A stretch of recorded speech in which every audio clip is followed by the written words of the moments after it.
Hey everybody, Dutch Sense here. It is 5:56 p.m. Central Time on Saturday, April 19th, 2014.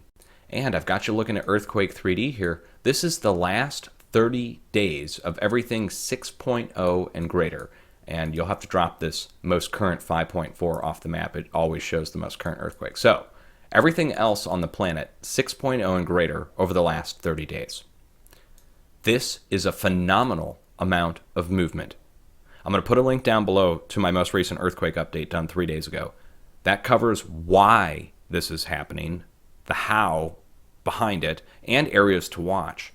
I just wanted to do this quick update to let you guys know that this morning, another 7.5 magnitude earthquake struck in the West Pacific. I posted it on Facebook, didn't have time to make a video because my Earthquake 3D feed was slightly messed up.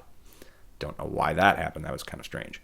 However, last 30 days, we've had multiple 7.0 earthquakes and a few that have been downgraded, like this 6.9 here was originally a 7.0. Also, the 6.9 on the East Pacific was originally a 7.0. They downgraded those to 6.9s, and they downgraded the 8.3 to a 7.7. Again, last 30 days. So really, in the last 30 days, we've had two 8.3s, each one producing a localized tsunami in the region, one actually sending a tsunami all the way up the west coast. In the same time, we've had, let's see, if you count the one that was upgraded here, or downgraded on both sides of the Pacific, we've had 6 7.0s in the last 30 days.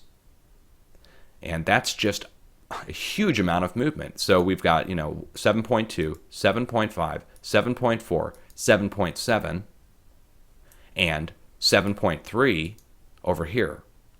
And then the 7.0 down here at the South Pole. That's huge. I mean, to see that kind of movement, I have never seen this kind of movement happen, not even before the Japan buildup.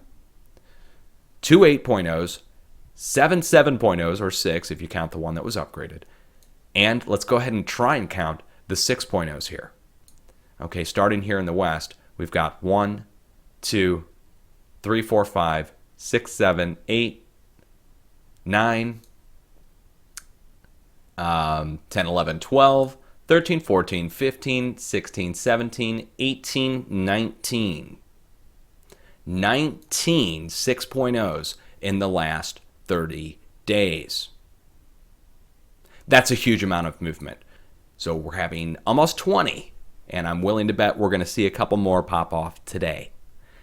Let me go ahead and show you really quick over the last 7 days what's been happening in the U.S. Now, this is going to show us 2.5 and greater in the U.S. and 4.0 and greater internationally. Now, keep in mind, this is just the last 7 days.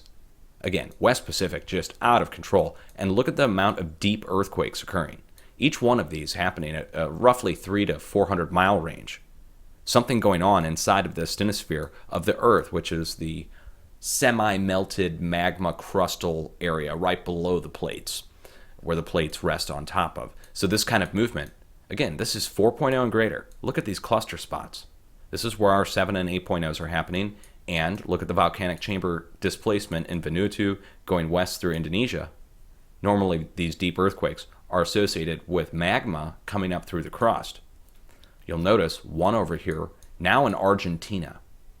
Now, 2 weeks ago, there was one similar depth in Brazil, just a little bit north, which led me to issue a warning for the area saying, hey, don't normally see deeper earthquakes on this side of the Pacific, especially when there's no volcano there. So we've got something going on deep down inside of the Earth. It's obvious now. I'm surprised the professionals, the USGS or other professionals, are not issuing appropriate warnings for the United States. We're going to rely on YouTube and the mainstream media to warn us, or are we going to have some professionals that finally step up and acknowledge that this is not normal? Now look at the United States. Today, 4.0 just struck in Oklahoma again. Also the swarm up here in Idaho, where they're installing new monitoring equipment. The USGS ran up there on the 15th and put them in. And they really did. They put them in at a moment's notice as a result of this movement in the western Yellowstone magma chamber. Oklahoma, look at it, okay? This is confirmed fracking. USGS has confirmed fracking to be the cause of several of the earthquakes in Oklahoma. 200 feet away from the nearest frac well.